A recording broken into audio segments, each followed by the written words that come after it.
Assalamualaikum warahmatullahi wabarakatuh. Sampurasun dulur anu aya di lembur baraya anu aya di kota kumaha daramang sadayana.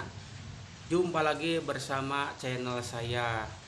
Baik, di video kali ini saya akan mereview pernyataan Kang Deddy di mana di Jawa Barat seluruh sekolah tidak boleh ada lagi PR bagi siswa.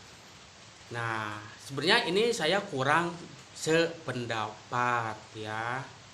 Nah, alasannya kenapa? Nah, alasannya PR itu sangat penting biar orang tua itu bisa mengetahui perkembangan anak, sejauh mana perkembangannya begitu. Kalau misalkan Baraya tidak sependapat dengan saya silahkan, tapi pandangan saya itu PR itu tetap perlu. Alasannya apa? Nah, ini cuplikannya saya tampilkan dulu ya, pernyataan Kang Deddy. Satu, habiskan seluruh pembelajaran di sekolah. Tidak boleh anak-anak pulang ke rumah ditumpuki PR, karena PR itu bertentangan dengan spirit pendidikan.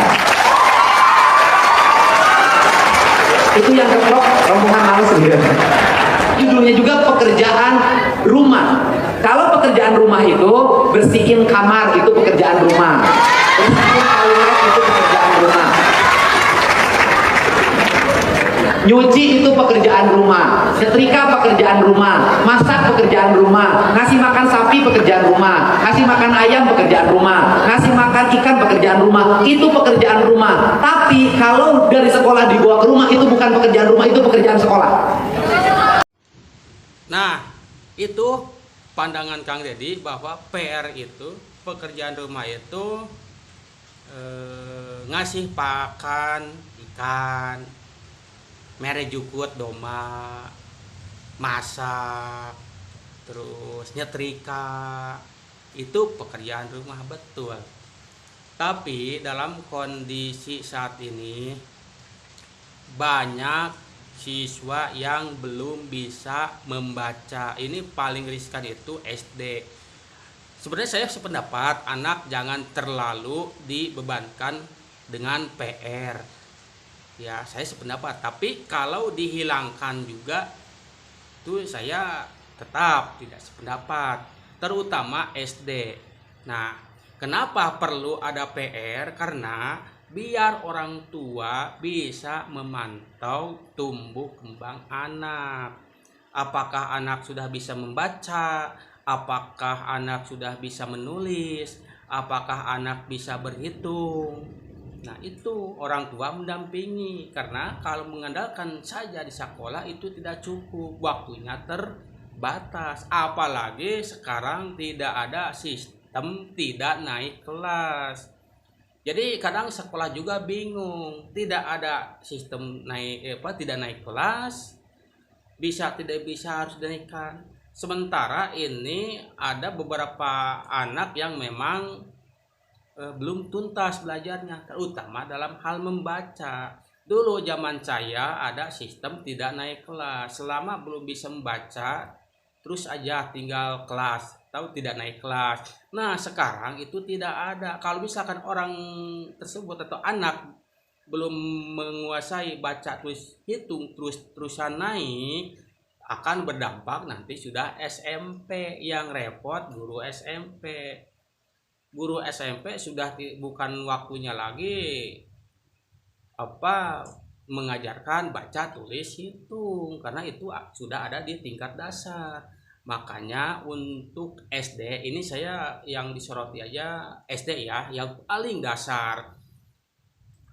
Perlulah guru memberikan PR terus didampingi dengan orang tua, itu menurut saya sangat perlu. Nah, ini kejadian kenapa banyak yang tidak bisa membaca ya, karena orang tua sudah tidak, saya yakin tidak memerhatikan anaknya, maksudnya orang tua sudah tidak memperhatikan anaknya, makanya banyak kasus anak tidak bisa baca. Memang ada dari faktor IQ juga sih, tapi kalau yang saya perhatikan itu bukan IQ, tapi memang jarang belajar di rumah. Dulu zaman saya ada PR, belajar dengan orang tua, dikasih contoh terus diajarkan juga dengan orang tua, alhamdulillah saya cepat bisa baca. Tapi kalau misalkan menghapuskan sama sekali PR, ya saya khawatirnya nanti anak-anak ya kasusnya semakin banyak juga yang tidak bisa membaca. Di sekolah itu satu guru harus menangani 20 siswa. Pasti ada yang tidak terkontrol. Tidak mungkin kalau misalkan dites satu orang membaca ke depan, itu ya membutuhkan waktu yang tidak sedikit, sedangkan waktu di sekolah itu waktu terbatas. Nah, jadi alasan saya secara besar beginilah. Pertama, kenapa saya tidak setuju? Ini untuk SD saja. Orang tua perlu pendampingan lah sejauh mana perkembangan anak. Seperti yang pernah saya bilang sebelumnya ya. Begitu. Kalau misalkan Baraya tidak setuju dengan pendapat saya, silahkan. Tapi jangan menghujat ya. Kita sharing aja lah. Kalau misalkan teman-teman punya pendapat, silahkan di kolom komentar. Tapi kalau misalkan sopan, saya insya Allah akan saya balas. Tapi kalau misalkan menghujat, saya skip saja lah. Bahkan akan saya hapus juga komentarnya kalau misalkan tidak sopan ya. Jadi itulah alasan kenapa saya tidak setuju ya, untuk SD saja ya. Cukup sekian dari saya. Ini mudah-mudahan ini jadi perhatian juga buat kita semua, terutama bagi orang tua harus juga memantau anaknya. Jangan hanya mengandalkan di sekolah, nanti menyesal ketika sudah SMP belum bisa baca. Itu saja sih dari saya. Wassalamualaikum warahmatullahi wabarakatuh.